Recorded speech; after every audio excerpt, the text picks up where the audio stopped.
Hello everyone, welcome to the session. The important session যদি আমি চাব যাওঁ চাৰিটা টপিক লৈ আহিছোঁ গোটেইকেইটা ইম্পৰ্টেণ্ট হয় আপকামিং এক্সামৰ কাৰণে প্ৰথম আহিছে India continues to move forward on its growth trajectory amid global uncertainty PM Modi at NITI Aayog meeting নীতি আয়োগৰ মিটিং এখন হৈছে মিটিংখনৰ ওপৰত চাম ঠিক আছে নীতি আয়োগৰ 11তম মিটিং হয় কিমান 11 আৰু নীতি আয়োগৰটো পৰিচালনা পৰিষদৰ বৈঠক হয় পৰিচালনা নীতি আয়োগৰ কি বৈঠক হয় পৰিচালনা পৰিষদ গভৰ্নিং কাউন্সিল বুলি কয় পৰিচালনা পৰিষদৰ বৈঠক হয় নীতি আয়োগৰ ঠিক আছে ইয়াত সবতকে হিষ্টৰিকেল কি হৈছে যিমান মেম্বাৰ আছে সব আহিছে 100% সব আহিছে মানে আটেখন গোটেইকেইটা ৰাজ্যৰে 28খন ৰাজ্য আৰু 5খন কেন্দ্ৰীয় শাসিত অঞ্চল 28খন ৰাজ্য আৰু কিমান তোমাৰ 5খন কেন্দ্ৰীয় শাসিত অঞ্চল নীতি আয়োগত আমাৰ টোটাল 5খন কেন্দ্ৰীয় শাসিত অঞ্চল আছে 28খন ৰাজ্য আছে 28খন ৰাজ্যৰ CM আৰু 5খন কেন্দ্ৰীয় শাসিত এৰিয়াৰ যোন হেড তাহাত আহিছে ঠিক আছে মূল থিমটো আছিল কি বিকশিত ভাৰত 2047 ৰ বাবে অন্তৰ্ভুক্তিমূলক মানৱ উন্নয়ন ঠিক আছে এটো হল কি মেইন থিম বিলাক আহে এক্সামত ওকে এটা নীতি আয়োগ কি হয় নীতি আয়োগ কি হয় নীতি আয়োগৰ পৰিচালনা পৰিষদ কি হয় 2015 চনত 1 জানুৱাৰীত প্ৰতিষ্ঠা কৰা হৈছিল ই নেহৰুৰ সময়ৰ পৰিকল্পনা আয়োগৰ স্থানলৈ শীৰ্ষ চিন্তা গোট হিচাপে কাৰ্যনিৰ্বাহ কৰি আছে মানে আগতে প্ল্যানিং কৰিবৰ কাৰণে আমাৰ ইণ্ডিয়াত কোন আছিল প্ল্যানিং কমিশন কোনে আনিছিলে জৱাহৰলাল নেহৰু 2014 মোদী গভৰ্ণমেণ্ট আহাৰ পিছৰ পৰা প্ল্যানিং কমিশনখন গুছাই দিলে প্ল্যানিং কমিশন গুছাই পিনে প্ল্যানিং কৰিবৰ কাৰণে কি আয়োগ আনিব নীতি আয়োগ ঠিক আছে অধ্যক্ষ কোন হয় প্ৰধানমন্ত্ৰী নীতি আয়োগৰ অধ্যক্ষ কোন হয় প্ৰধানমন্ত্ৰী সদায় মনত ৰাখিবা কম্পোজিশন যদি আমি চাব যাওঁ ইয়াত ওকে নীতি আয়োগৰ চেয়াৰপাৰসন কোন হয় প্ৰাইম মিনিষ্টাৰ ঠিক আছে তাৰপিছত মেম্বাৰ্স থাকিব সদস্যসকল কোন থাকিব মুখ্যমন্ত্ৰীসকল Chief Minister of States Union UTs with the legislature and Lieutenant Governor of other UTs. যিমান Chief Minister আছে হিহত থাকিব সদস্য আৰু ইউনিয়ন টেৰিটৰিজৰ কি হয় লেফটেনেন্ট গভৰ্ণৰ ভাৰতত দুখন তোমাৰ কি আছে ভাৰতত তোমাৰ দুখন এনেকুৱা ইউনিয়ন টেৰিটৰিজ আছে য'ত তোমাৰ কি আছে Chief Minister আছে লাইক দিল্লী আৰু পুডুচেৰী তো হিহতো কি থাকিব প্ৰেজেন্ট থাকিব ঠিক আছে মেম্বাৰ্সত others বুলি কলে ex officio member মানে ইহত হবই যেনেকৈ vice chairman and full time member এজন কি থাকিব তোমাৰ উপ অধ্যক্ষ থাকিব আৰু এজন আৰু ফুল টাইম মেম্বাৰ থাকিব ঠিক আছে okay clear composition clear chairman member and আদাৰ্সত কি থাকিব ex officio member পদেন সদস্য আৰু উপ অধ্যক্ষ আৰু পূৰ্ণকালীন সদস্য ওকে ই কি কৰে ডুৱেল ফেডাৰেলিজম সহযোগিতামূলক যুক্তৰাষ্ট্ৰীয়বাদ আৰু প্ৰতিযোগিতামূলক যুক্তৰাষ্ট্ৰবাদক কি কৰে ই তোমাৰ আগুৱাই লৈ যায় দুটা আছে এটা হল কম্পিটিটিভ ফেডাৰেলিজম আৰু এটা হল তোমাৰ এটা হল তোমাৰ কোঅপাৰেটিভ ফেডাৰেলিজম ঠিক আছে কোঅপাৰেটিভ ফেডাৰেলিজম মানে হল তোমাৰ কি সহযোগিতামূলক যুক্তৰাষ্ট্ৰীয়বাদ আৰু কম্পিটিটিভ ফেডাৰেলিজম মানে কি প্ৰতিযোগিতামূলক যুক্তৰাষ্ট্ৰীয়বাদ মানে সেন্টাৰ আৰু ষ্টেট বা দুখন বা তিনিখন ষ্টেটৰ মাজত কেনেকৈ কাম কৰিব তাৰ ওপৰত দুটা ধৰণে আমি ভগাব পাৰো এটা হল কোঅপাৰেটিভ ফেডাৰেলিজম এটা হল কি কম্পিটিটিভ ফেডাৰেলিজম কোঅপাৰেটিভ ফেডাৰেলিজমত সহযোগিতামূলক যুক্তৰাষ্ট্ৰবাদত কি হ'ব ষ্টেট দুখন তিনিখন ষ্টেটে নিজক গ্ৰোথ কৰিবৰ কাৰণে একেলগে আগবাঢ়ি যাব শ্বেয়াৰ কৰিব যেনেকৈ অসম আৰু নাগালেণ্ডে অইল এক্সপ্লোৰ কৰিব একেলগে কৰিব কোনো কম্পিটিশন নাই মানে কোঅপাৰেটিভ অসমে নাগালেণ্ডক হেল্প কৰিব নাগালেণ্ডে অসমক হেল্প কৰিব তাক ক'ব কি কোঅপাৰেটিভ ফেডাৰেলিজম কম্পিটিটিভ কি হয় কোন কিমান আগত যাব পাৰে অসমে যদি এইবাৰ গানছ এণ্ড ৰজেছক আনিছে তেতিয়াহ'লে মেঘালয় কাক আনিব এমিনেমক আনিব কম্পিটিটিভ মানে ইয়াত তোমাৰ কম্পিটিশন হ'ব কোন ফাৰ্ষ্ট কোন ছেকেণ্ড দুটাও বেয়া নহয় দুটাতো গ্ৰোথ হয় আৰু নীতি আয়োগে দুটা বস্তুৱে কি কৰে প্ৰমোট কৰে স্কিম কিছুমান আনিব, আনি পেলাই ৰেংকিং কৰিব যে কোনখন ষ্টেটে নম্বৰ 1 পাইছে, কোনখন ষ্টেটে নম্বৰ 2 পাইছে। এনেকুৱা কিছুমান স্কিম আনিব যিবোৰ স্কিমত ক'ব যে চব ষ্টেটে হেল্প কৰিব লাগিব নিজক নিজক, তাক ক'ব কি কোঅপাৰেটিভ ফেডাৰেলিজম। লগতে ৰিজনেল কাউন্সিল কিছুমান আছে, ৰিজনেল কাউন্সিল আছে। ৰিজনেল কাউন্সিল সংলগ্ন বা চুবুৰীয়া ৰাজ্যসমূহৰ মাজত থকা স্থানীয় আৰু আন্তঃৰাজ্যিক সীমাৰ সমস্যাসমূহ সমাধান কৰে কোনে? নীতি আয়োগে। তাৰ ওপৰত কথা পাতিব। ঠিক আছে, কিহৰ ওপৰত কাম কৰিব? Economy and FDI। Economy and FDI, district level GDP, মানে GDP কি হয়? এটা এনুৱেল লেভেলত কৰে আৰু এটা ষ্টেট লেভেলত কৰে। ঠিক আছে, এইটো কিহত নীতি আয়োগে কিহৰ কথা কৈছে? ডিষ্ট্ৰিক্ট লেভেলত, যে প্ৰত্যেকখন ডিষ্ট্ৰিক্টৰ কিমান GDP, এখন ডিষ্ট্ৰিক্টত কিমান কি গুডছ এণ্ড ছাৰ্ভিচ প্ৰডিউচ হৈছে, তো সেনেকে ওলাব দিছে। উমেন এম্পাৱাৰমেণ্টৰ ওপৰত কাম কৰিব কৈছে, এগ্ৰিকালচাৰৰ ওপৰত কাম কৰিব, উমেন এম্পাৱাৰমেণ্টৰ ওপৰত কাম কৰিব কৈছে, লাখপতি যিটো বাইদেউ আমাৰ অসমৰ যিটো কনচেপ্ট, তো লাখপতি DD কনচেপ্ট ওলাব কৈছে। তো এনেকুৱা ধৰণৰ কামবিলাক কৰিছে নীতি আয়োগে। ঠিক আছে, এইবিলাক মেইনছত লিখিব পাৰিবা। অ'কে, MCQs আছে। নেক্সট সবতকে মোষ্ট ইম্পৰ্টেণ্ট, অবৈধ প্ৰব্ৰজন প্ৰতিৰোধৰ বাবে আধাৰ কাৰ্ড। 18 বছৰৰ ওপৰত যিমানসমূহ তোমাৰ আছে সিহঁতক কি নিদিয়ে আৰু আধাৰ কাৰ্ড নিদিয়ে। যদি আধাৰ কাৰ্ড বনাব আছে, মানুহ সৰুতে বনাব ন। 18 বছৰলৈকে আধাৰ কাৰ্ড নবনোৱাকৈ আছে মিনছ হোৱাট? যে সিহঁতে কোনোবা বাহিৰৰ পৰা, বাংলাদেশৰ পৰা পলাই আহিছে ছাপ'জ। ঠিক আছে, তো তাক আৰু কি নকৰে? আধাৰ কাৰ্ড ইছ্যু নকৰে। সি ক'ব নোৱাৰে যে মোৰ আধাৰ কাৰ্ড ইমান দিনে বনোৱাই নাই, বা আধাৰ কাৰ্ড মোৰ হেৰাইছে। এনেকে বুদ্ধি কৰি কি কৰিব পাৰে? ইণ্ডিয়ান চিটিজেন ল'ব পাৰে ন। তো সেইকাৰণে অসমত কি কৰা নাই? 18 বছৰৰ ওপৰত কোনো ধৰণৰ কি নাই কৰা, আধাৰ কাৰ্ড ইছ্যু নকৰোঁ বুলি কৈ দিছে। 18 বছৰ তলবিলাকে কৰিব পাৰিব, কিন্তু ST SCৰ কাৰণে কি কৰিছে তোমাৰ এইটো দি দিছে মানে। কাৰণ যিহেতু পিছপৰা জাতি জনজাতি বুলি কৈছে, কিবা কাৰণ আধাৰ কাৰ্ড নবনাবও পাৰে। তো পিছত হঠাৎ লগা হ'ল আধাৰ কাৰ্ড, তো এজন 40 বছৰীয়া এইজৰ মানুহ কি কৰিব পাৰে? আধাৰ কাৰ্ড বনাব পাৰে, যদি SC আৰু ST কমিউনিটি হয়, বাকী নোৱাৰে।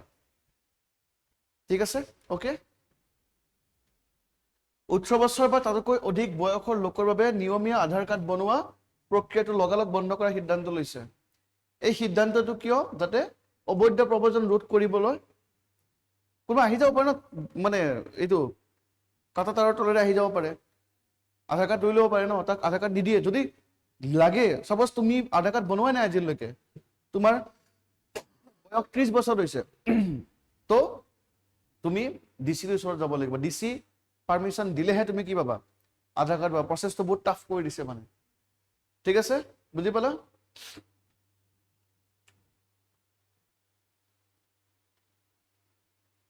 কিছুমান জিলাত যে 100% আধাৰ কাৰ্ড দি আছে। অ'কে,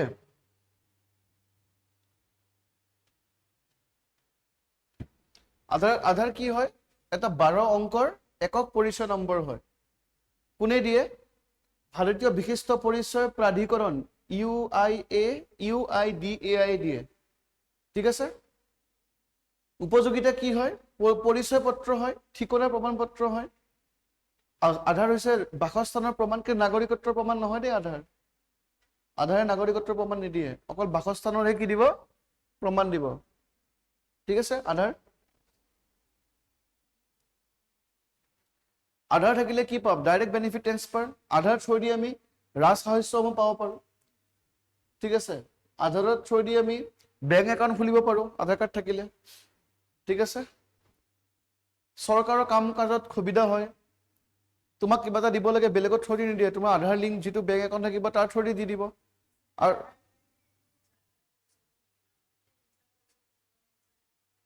আইডেণ্টিফিকেশ্যন আছে দেখোন, এইটো আধাৰ নাম্বাৰ গোটেইখিনি থাকে দেখোন, ইনফৰমেশ্যন গোটেইখিনি আছে, বাসস্থানৰ প্ৰমাণ। বাট তুমি যে ইণ্ডিয়ান নাগৰিক হয়, তো আধাৰ কাৰ্ডখন দেখালে সেনেকে নহ'ব মানে। জাষ্ট এটা কিহৰ প্ৰমাণ দিছে? ই বাসস্থানৰহে প্ৰমাণ দিছে। ঠিক আছে, ভোটাৰ আইডিও হয়। আধাৰখন বেছি বেটাৰ হয়, আধাৰখন গোটেইখিনি ইনফৰমেশ্যন থাকি যায় তোমাৰ। তোমাক গোটেই বায়'মেট্ৰিক লোৱা হয় ন। পেন কাৰ্ডটোতো নহয়, পেন কাৰ্ড কেনেকৈ? পেন কাৰ্ডত তোমাৰ এড্ৰেছ থাকে নেকি? নাথাকে নহয়। পেন কাৰ্ড তোমাৰ গোটেইখিনি মেইনলি তোমাৰ বেংকৰ লগত কানেক্টেড হয়।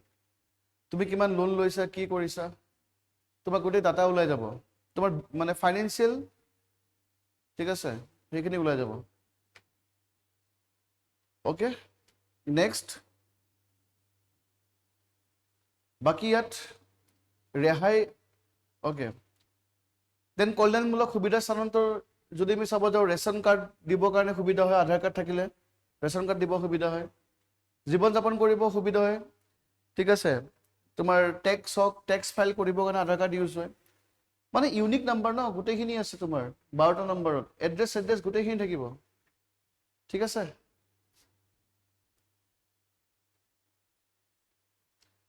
বাকী ইয়াত ৰেহাই প্ৰাপ্ত কি আছে? 18 বছৰ তলৰ ল'ৰা ছোৱালীক ৰেহাই দিব, বাট বিশেষভাৱে সক্ষম লোকক 18 বছৰ পিছতো আধাৰ এপ্লাই কৰিব পাৰে, কোনো প্ৰব্লেম নাই। দিব্যাংগসকলে, ঠিক আছে, ST আৰু SC সকলে পাৰে। চাহ বাগিচাসকলৰ কাৰণে সময় দিছে 2027 ভিতৰত 18 বছৰৰ ওপৰত যিমান আছে সিহঁতে কৰি ল'ব লাগিব, ঠিক আছে।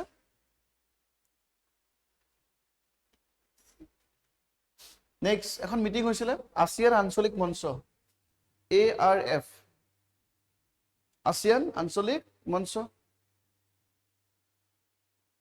ক'ত হৈছে? ফিলিপিন, মানিলাত হৈছে, ফিলিপিনত। আছিয়ান ৰিজনেল ফ'ৰাম, ঠিক আছে। মেইনলি ভাৰত প্ৰশান্ত মহাসাগৰৰ যিমানখিনি অঞ্চল আছে, ইণ্ডো পেচিফিক অ'চেন বুলি কয়। ভাৰত মহাসাগৰ আৰু প্ৰশান্ত মহাসাগৰৰ ওচৰত যিমানসমূহ কি আছে, ৰাষ্ট্ৰ আছে, নেশ্যন আছে, সেই জেগাখিনি যাতে তোমাৰ কি হয়, তোমাৰ সুৰক্ষা যাতে থাকে, ইকনমিকলি যাতে আগবাঢ়ি যাব পাৰে, তাক লৈ এইটো বনাইছে আছিয়ান ৰিজনেল ফ'ৰাম। অ'কে, ই হৈছে এক আঞ্চলিক ৰাজনৈতিক আৰু অৰ্থনৈতিক সংঘ। 1967ত বেংককত বনাইছে। ৰিচেণ্টলি ক'ত হৈছে ইয়াৰ মিটিংখন? ক'ত হৈছে মিটিংখন? ফিলিপিনৰ ক'ত? মানিলাত হৈছে মিটিংখন, বুজি পালা?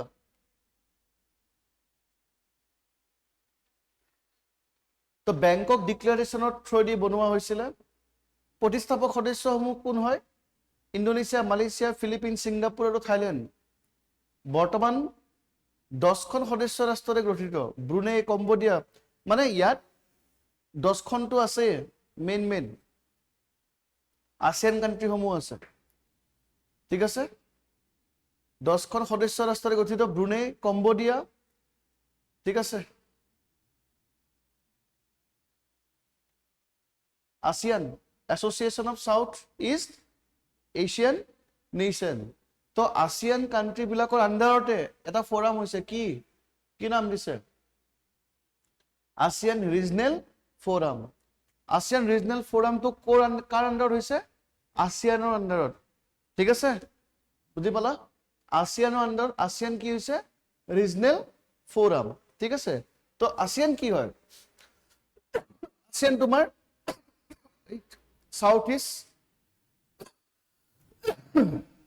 সাউথ ইষ্ট নেশ্যন, 10খন সাউথ ইষ্ট নেশ্যন, এইখিনি 10খন। কিন্তু প্ৰতিষ্ঠা কোনে কৰিছিলে? ইণ্ডোনেছিয়া, মালয়েছিয়া, ফিলিপিন, ছিংগাপুৰ আৰু থাইলেণ্ড।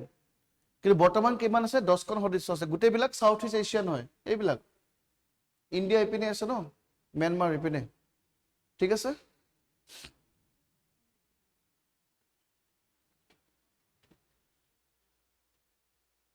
এটা আছিয়ান ৰিজনেল ফ'ৰাম কি হয়?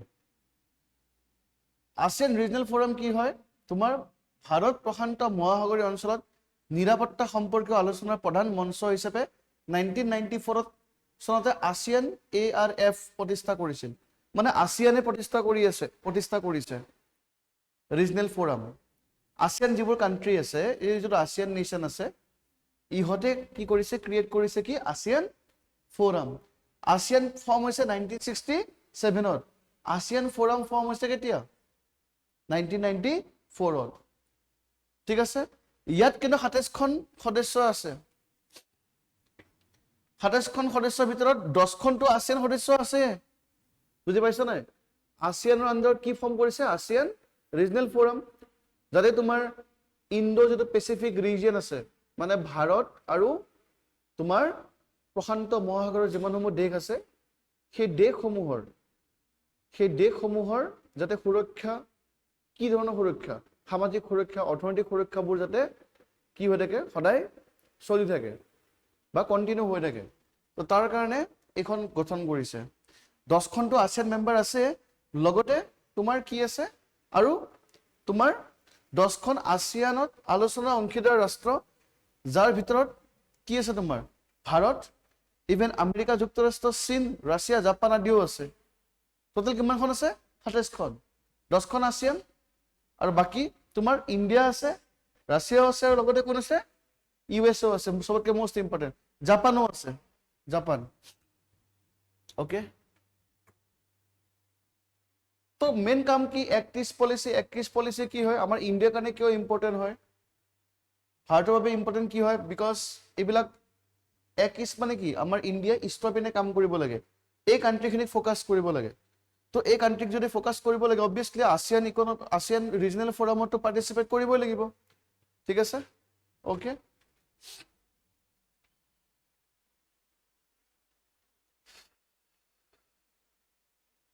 নেক্সট মিছাইলৰ ওপৰত আহিছে চিপ্ৰি ইয়াৰবুক 2026 ইয়াত মানে কোনখন কান্ট্ৰি ডিফেন্স বাজেট কিমান কি হয় গোটেইখিনি ইয়াত থাকে ঠিক আছে চিপ্ৰি ইয়াৰবুক 2026 ওকে ষ্টকহোম ইন্টাৰনেশ্যনেল শান্তি গৱেষণা প্ৰতিষ্ঠান চিপ্ৰি ফুল ফৰ্ম কিমান চন গঠন হৈছে 1966 চন গঠন হৈছে ঠিক আছে সুইডেনৰ ক'ত আছে ষ্টকহোমত অৱস্থিত এই প্ৰতিষ্ঠানটো কি কৰে অস্ত্ৰ নিয়ন্ত্ৰণ আৰু নিৰ্দিষ্টকৰণ গৱেষণাৰ বাবে সমৰ্পিত কোনখন কান্ট্ৰিত কিমান নিউক্লিয়াৰ পাৱাৰ আছে কোনখন কান্ট্ৰিয়ে কিমান কি ইম্পৰ্ট কৰিছে আৰ্মছ কিমান এক্সপৰ্ট কৰিছে তাৰ গোটেইবিলাক ডিটেইলছ কোনে ৰাখে চিপ্ৰি ৰাখে ঠিক আছে ওকে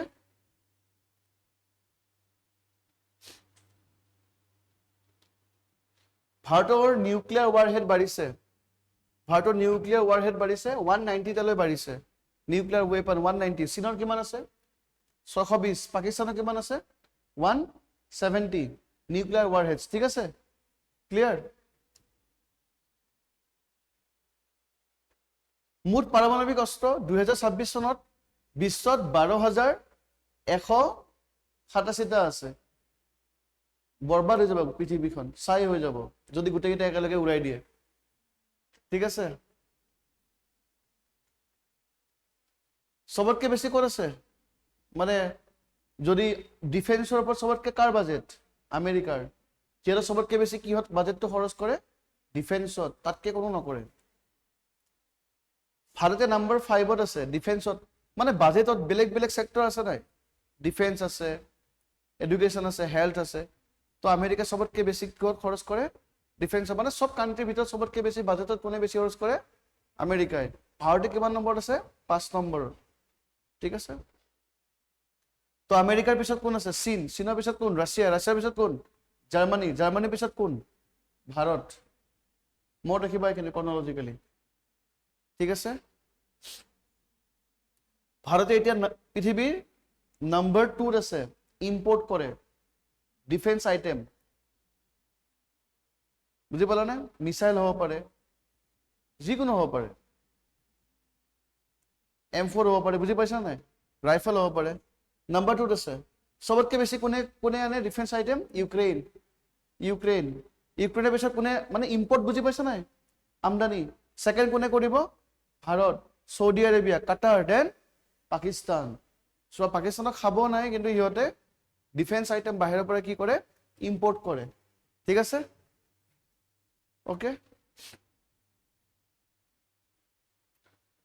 ভাৰতৰ 1947 পৰা কিমান 1974 ভাৰতৰ যিবোৰ পাৰমাণৱিক শক্তি আছিল ভাৰতে কৈছিলে আমি জাস্ট এটো শান্তিপ্ৰিয় ভাবেহে মানে শান্তিৰ কাৰণে আমি ইউজ কৰিছো মানে ফাৰ্স্ট নিউক্লিয়াৰ টেষ্ট কৰিছিলে 1974 ত ঠিক আছে ফাৰ্স্ট নিউক্লিয়াৰ কেতিয়া টেষ্ট কৰিছিলে 19 কিমান 74 ত ফাৰ্স্ট নিউক্লিয়াৰ টেষ্ট কৰিছিলে 1974 ত মন ৰাখিবা তেতিয়া ইণ্ডিয়া কান্ট্ৰিৰ টাইমত শুনা এই নিউক্লিয়াৰবোৰ দুটাত ইউজ কৰিব পাৰি এটা হ'ল এনাৰ্জি এটা হ'ল ডিষ্ট্ৰাকশ্যন আমি যিবোৰ কাৰেণ্ট পাই আছো এইবোৰ হ'ল হাইড্ৰ পাৱাৰ আমাৰ লগত যদি নিউক্লিয়াৰ মেটেৰিয়েল থাকে তো আমি এনাৰ্জিও কি কৰিব পাৰো প্ৰডিউচ কৰিব পাৰো বাট এই নিউক্লিয়াৰ যিবোৰ তোমাৰ ৰিয়েক্টৰ আছে ইউৰেনিয়াম থৰিয়াম প্লুটনিয়াম এইবোৰ ইমান সহজে নাপায় তো নিউক্লিয়াৰ দুটা ইউজ কৰিব পাৰি এটা হ'ল এনাৰ্জি যিবোৰ তোমাৰ আমি ফেন লাইট এইবিলাক ইউজ কৰি আছো এনাৰ্জি সেক্টৰত শক্তি সেক্টৰত হয়নে আৰু এটা হ'ল ডিষ্ট্ৰাকটিভ যিটো হ'ল তোমাৰ নিউক্লিয়াৰ বম বুজি পালা তো নিউক্লিয়াৰ মেটেৰিয়েল দি দুটা বস্তু ইউজ কৰিব পাৰি এটা হ'ল ডিষ্ট্ৰাকটিভ পাৰপজ এটা হ'ল তোমাৰ কি এটা হ'ল তোমাৰ এনাৰ্জি বুজি পাইছা নাই এই যে আমি ফেন লাইট চলি আছে সোলাৰ নেকি নাই নহয় কি হয় হাইড্ৰ পাৱাৰ যেনেকে সোৱণশিৰ হাইড্ৰ পাৱাৰ প্ৰজেক্ট আছে নাই টাৰবাইন তো তেনেকে এনাৰ্জি আমি কিহেৰে পাব পাৰো নিউক্লিয়াৰ থ্ৰুদি আমি কি পাব পাৰো এনাৰ্জি পাব পাৰো ওকে ক্লিয়াৰ তো এতিয়া আমি যদি চাব যাওঁ তো ভাৰতে 1974 নিউক্লিয়াৰ টেষ্ট এটা কৰিলে কিন্তু ভাৰতে কৈছে আমি নিউক্লিয়াৰ ইটো ডিষ্ট্ৰাকটিভ পাৰপছৰ কাৰণে আমি পিসফুল পাৰপছৰ কাৰণে ইউজ কৰিছো যে আমাক নিউক্লিয়াৰ কি লাগে মেটেৰিয়েল বিলাক লাগে যাতে আমি এখন কি কৰিব পাৰো এনাৰ্জি আমি ইউজ কৰিব পাৰো কিন্তু চাইনাই কি কৰিলে বা বেলেগ বেলেগ কান্ট্ৰি বিলাকে ক'লে যে ভাৰতে যেহেতু নিউক্লিয়াৰ টেষ্ট কৰিছে তো আমি এটা কাম কৰো NSG বুলি এটা অৰ্গেনাইজেশ্যন খুলিলে নিউক্লিয়াৰ সাপ্লায়াৰ গ্ৰুপ 1975 ভাৰতে কেতিয়া নিউক্লিয়াৰ টেষ্ট কৰিছে 75 কি কৰিলে NSG নিউক্লিয়াৰ সাপ্লায়াৰ গ্ৰুপ ক'লে ইয়াত যোন মেম্বাৰ থাকিব সেই মেম্বাৰ বিলাকৰ মাজতহে নিউক্লিয়াৰ মেটেৰিয়েল বিলাক কি হ'ব ট্ৰেড হ'ব NSGৰ মেম্বাৰ যদি নহয় তেতিয়াহ'লে কিন্তু আমি নিউক্লিয়াৰ সাপ্লাই কোনো কৰিব নোৱাৰে সাপোজ তোমাৰ এখন কান্ট্ৰিৰ কথা ক'লো মই সাপোজ কাজাখস্তান তাহাঁতৰ লগত ইউৰেনিয়াম আছে আৰু ইউৰেনিয়ামেৰে কি বনায় নিউক্লিয়াৰ বনায় নিউক্লিয়াৰ ৱেপনো বনাব পাৰে বা নিউক্লিয়াৰ পাৱাৰো বনাব পাৰে এনাৰ্জি সেক্টৰটো ইউজ কৰিব পাৰে এতিয়া ভাৰত যদি NSG যদি মেম্বাৰ নহয় তেতিয়াহ'লে কাজাখস্তানে আমাক বিক্ৰী কৰিব পাৰিব নোৱাৰে তো যোন NSG nuclear supplier group member সিহঁতকহে নিউক্লিয়াৰ ৰিয়েক্টৰবোৰ দিয়া হ'ব তো ইণ্ডিয়া পিছ পৰি যাবনে নাই এনাৰ্জি সেক্টৰত কাৰণ ইণ্ডিয়াটো NSGৰ মেম্বাৰ নহয় আকৌ ইণ্ডিয়া কৈছে যদি ইণ্ডিয়া যদি NSGৰ মেম্বাৰ হ'ব লাগে CTBT আৰু NPT ত সাইন কৰিব লাগিব বুলি কৈছে সব দিয়া আছে কিহত সাইন কৰিব লাগিব CTBT আৰু NPT CTBT আৰু NPT কি হয় কম্প্ৰিহেনশন টেষ্ট বেন ট্ৰিটি NPT হ'ল নন প্ৰলিফেৰেশ্যন ট্ৰিটি তাত কি কৈছে যিমান বিলাক কৈছে NPT ত কৈছে যোনে NPT আৰু CTBT সাইন কৰে হিহে কিহৰ মেম্বাৰ হ'ব পাৰিব নিউক্লিয়াৰ সাপ্লায়াৰ গ্ৰুপৰ মেম্বাৰ হ'ব পাৰিব আৰু নিউক্লিয়াৰ সাপ্লায়াৰ গ্ৰুপৰ মেম্বাৰ হ'লেহে নিউক্লিয়াৰ ৰিয়েক্টৰ বিলাক পাব কিন্তু NPT আৰু CTBT কি হয় NPT মানে কি কৈছে এনেকে কৈছে যে আজিলৈকে 1975 লৈকে আৰু কোনো কান্ট্ৰি কি কৰিব নোৱাৰে নিউক্লিয়াৰ ৱেপন ৰাখিব নোৱাৰে ঠিক আছে বুজি পালা অকল পাৰ্মানেন্ট 5 P5 কান্ট্ৰি কি কান্ট্ৰি P5 ৰাষ্ট্ৰসংঘৰ যি পাৰ্মানেন্ট যিখন কান্ট্ৰি আছে US Russia China UK France এই পাঁচখন কান্ট্ৰি অকল কি কৰিব পাৰিব নিউক্লিয়াৰ ৱেপন ৰাখিব পাৰিব বেলেগে নিউক্লিয়াৰ ৱেপন ৰাখিব নোৱাৰে অলৰেডি পাকিস্তানৰ আছে ইণ্ডিয়াৰো আছে গম পাই গৈছে আৰু যাৰ নিউক্লিয়াৰ আৰু কি কৈছে যে P5 কান্ট্ৰি লাহে লাহে নিউক্লিয়াৰ ৱেপনবোৰ কি কৰিব কমাব তেতিয়া ইণ্ডিয়াই কৈছে যে যদি নিউক্লিয়াৰ ৱেপন কমাব লাগে গুচাই দিব লাগে ঠিক আছে সবে গুচাই দিয়ক অকল পাঁচখন কান্ট্ৰি কিয় ৰাখিব